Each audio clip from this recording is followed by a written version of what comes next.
Today we'll be looking at the Ricoh Theta V, an all-in-one 4K 360 camera. So when you book this out, you'll be given a box similar to this. If we just open it up like so, inside the box should be a sleeve. This is just a little jacket to put it in when you're not using it. It's a little case basically. We don't need that for today.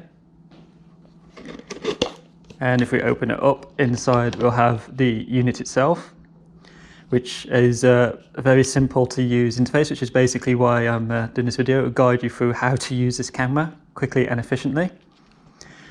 If we take this little top panel off in here, you'll also find the micro USB cable that we use to charge it and connect it to the computer. So let's go through the basic processes of setting up the Theta V. So first thing we want to point out is the fact that you'll need one of these, a sort of thin, small profile tripod, because obviously the longer the profile the legs are, the more that the camera will pick up underneath it. So ideally you want one that basically is almost straight to the ground with very small, minimal spread on the feet. Something like this would be ideal. If you can't find one, there are many ways you can improvise one, as long as it's sort of, again, low profile. We can also remove this in post-production. So on the unit itself, so we have two 180-degree lenses. These pick up a very high wide angle, so they sort of meet it where the joint of the unit itself is, like so. And we have two microphone units. Although I will say the sound on this is not amazing. So we have one lens on the front and one lens on the back. There's also, you'll notice there's one very clear button here, which would be our capture button if we want to use this without a mobile phone, but I'll show you how to pair it to a mobile phone in a bit. And to our side here we also have three little buttons. So just to guide you through it, the top button here, if I just press it in, is our power button, and when it's turned on it should stay a solid blue. You'll see it sort of blink in a moment. This is it sort of initializing. When it's charging, this light will be red when it's plugged into a computer or being charged up, and you see now it's gone to solid blue. Also, if you look at the front of our unit now, you'll notice some icons have appeared. The front icon here being a sort of indicator of its activity, basically the fact that it's on at this point in time. The first icon now, which may or may not be shown, is the Wi-Fi signal. This is basically whether you've got Wi-Fi enabled on the device, which we'll get to in a minute. And the second button light down here is what mode it's in. At the moment it's currently in camera mode. So, but we can toggle this within the application or actually on the camera itself. So back to the side unit here, we have the second button down is our little Wi-Fi icon. You can tell by the sort of Wi-Fi icon above the button. So if I sort of press that once, you'll notice it turns off our Wi-Fi signal. So if you haven't got a Wi-Fi signal being output by the device, it's probably because this hasn't been pressed. There we go. So now it's giving off its own signal, which could be picked up by a mobile phone with the application set to it. The next button down is our mode. So if I press that, you'll notice it toggles between camera and video mode. Again, you have more options for settings and adjusting EV levels, etc. within the application. You don't have that many options on the device as is, because you can tell there is no panel or LCD display to kind of allow you to have options in that sense. So it's fairly bare bones, but very simple to use. If we go onto the bottom of the unit, you'll notice we have three connectors. This one here is for our audio in. So if we wanted to put in a external microphone, we can plug it into there. Same likewise, if we had the 360-degree sound adapter, you could plug it into there. We don't have one of those, I don't believe, but always check with stores. Next along we have is our tripod adapter. So this will fit onto any standard thread tripod. And the next one along is our charging/data cable. So this is our micro USB connector. You'll also notice, I'll point it out here now, that you've got this sort of print of numbers and digits here. This here is very important to connect to the application because the numbers, so ignoring the first 2 digits, all the numbers are actually the passcode for this device. Each device has a different one of these printed on, so check that.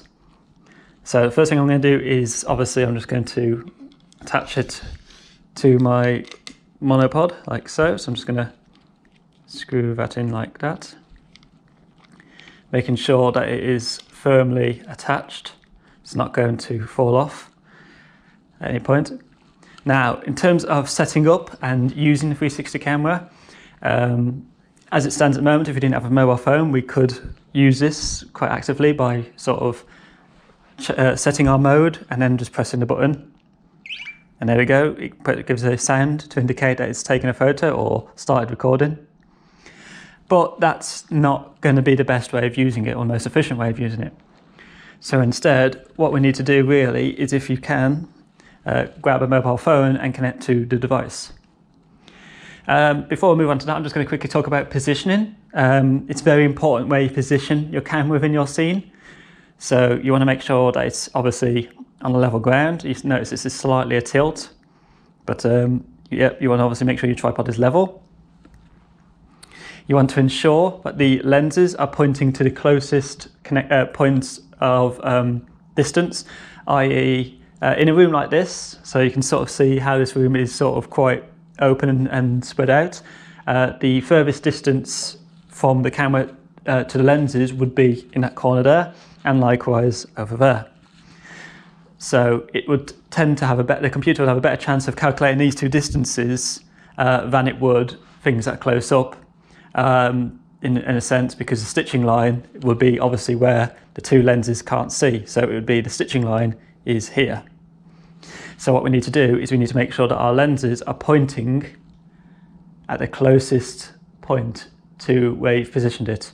So for here, the closest point would probably be this wall here, because the distance between the tripod and it are quite close. As long as one of the lenses is obviously pointing to the right way. This one is quite a long distance away, but it would give enough distance that way potentially to calculate. Or rather, actually what I would probably do is actually angle it more like this and put the stitching line diagonal to the furthest distance in our scene or space. This will, because obviously the further and the more data the device has to capture, the more information it can interpret, so the better chances it has of stitching without creating an obvious seam, which we'll look at in a second. So if I just grab my mobile phone right now, and what you want to do is you want to make sure you download the Theta application. So I'll just launch that like so.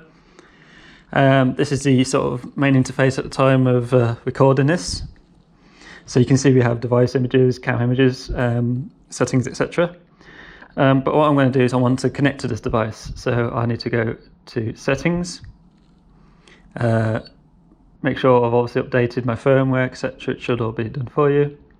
As you can see, my connection is currently offline. So what I need to do is, if I click on this little eye icon down here,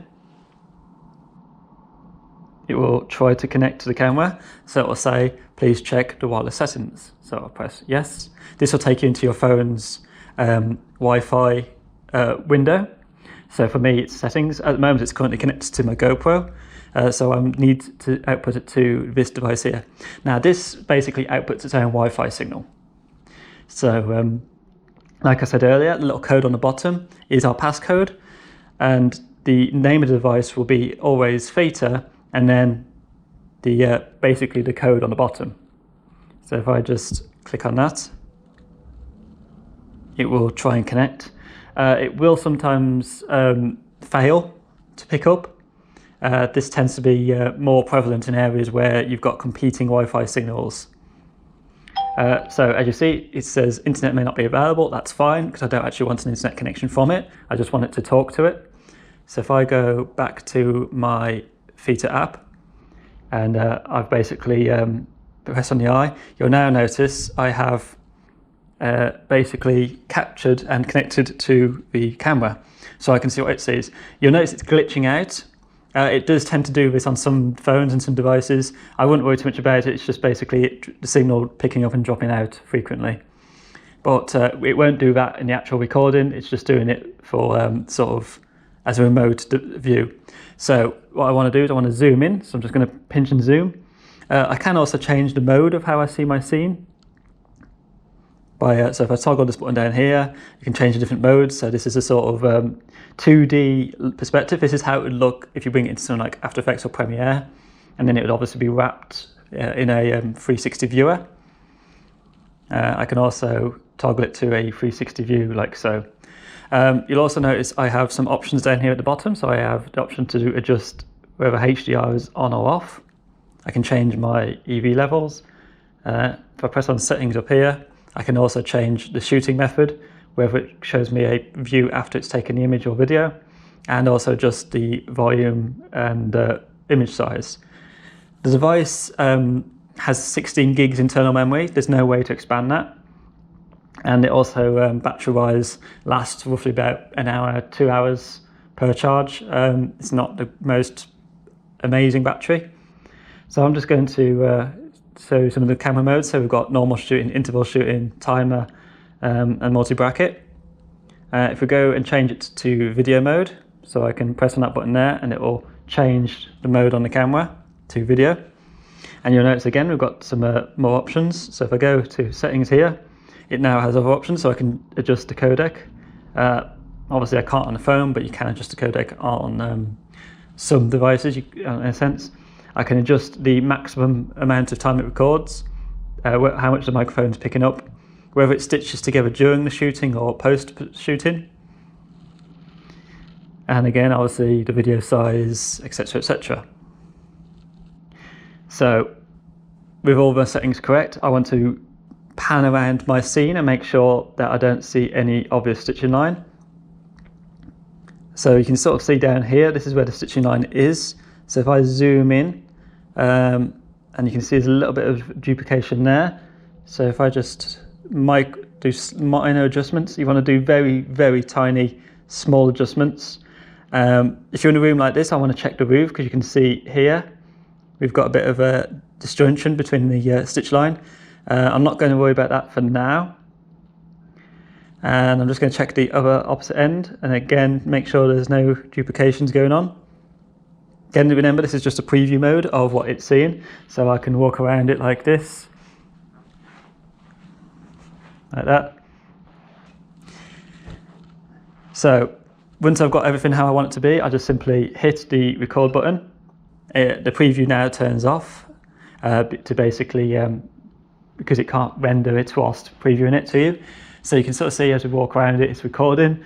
The way to tell it's recording is either on the phone itself, you can see it says rec, or on the device itself, the little red light will start blinking to indicate that it's recording.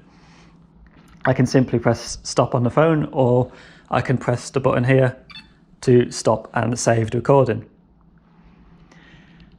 So that is the very basic how to set up a 360 camera, the Ricoh Theta V. It's a nice little camera. The resolution, although like I said, is a 4K resolution, because the way that the 360 cameras work, the quality at the end won't be necessarily 4K. It'll be closer to 3 or 2.5 kind of K. That's to do with the kind of how the image is stretched and distorted and wrapped. That's true with any 360 camera. For example, we used to use a GoPro rig of 360 cameras and then manually stitch it together. And that was, each of those cameras were capable of around 4K, but it would never look that good. And this is the easiest, quickest way of producing a 360 photo or film. I will also show you in another video how to edit with the footage that we've captured on this today.